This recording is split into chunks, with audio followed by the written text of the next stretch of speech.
Whenever you select an object, the Object Properties panel appears on the right side of the workspace.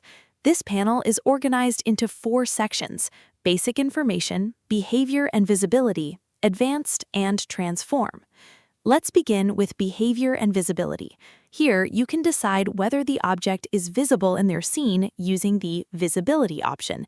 You can also turn on Interactive, allowing the object to respond to player interactions.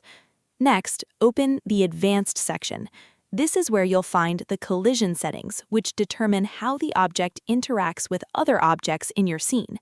Choose Blocks if you want the object to behave like a solid obstacle. Other objects won't be able to pass through it, making it ideal for walls, floors, or other boundaries. If you choose Pass Through, other objects can move through it freely.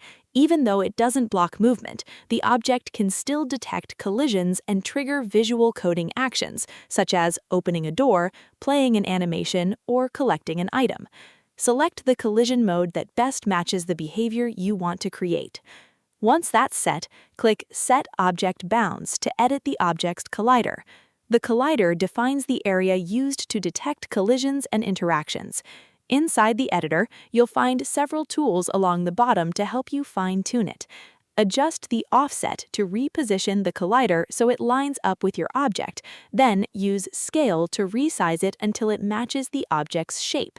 If you ever need to step back or restore a change, simply use the Undo and Redo buttons.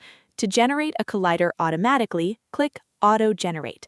Once you're satisfied with the result, click Apply to save your collider and return to the workspace.